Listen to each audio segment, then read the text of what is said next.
fanya dhikri. Ukitengeza chapati, fanya hiyo dhikri. Ukipika, fanya hiyo dhikri. Ukiwa mahali popote, fanya hiyo dhikri.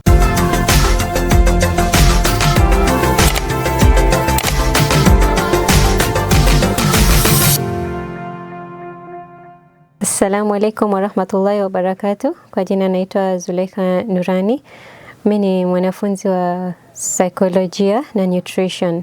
Wanafunza wanawake kujiangalia, kujitambua, concepts of nutrition, exercise, health, food and sleep.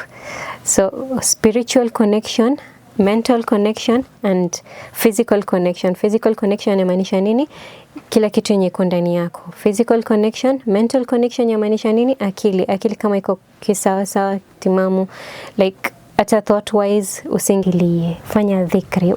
Ukitengeza chapati, fanya hiyo dhikri. Ukipika, fanya hiyo dhikri. Ukiwa mahali popote, fanya hiyo dhikri. Hata kama saa zingine huwa unakosa swala, kwa sisi mimi naelewa wanawake tuko na watoto wadogo, lazima tuangalia watoto wadogo.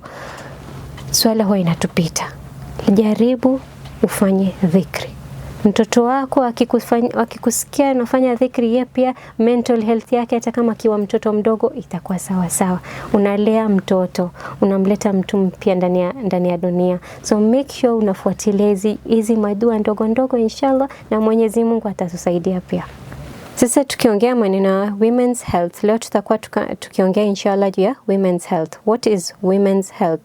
Hali ya wanawake, afya ya wanawake. Afya ya wanawake haikuangi peke yake menstrual periods, hedhi yao, inakuwa pregnancies, how you deal with pregnancies, emotional balance, physical balance, afya yako ya kindani. Ukiwa na hedhi yenye ni mzito, ukiwa na hedhi yenye ni kidogo haitoki sana, all these are red signs.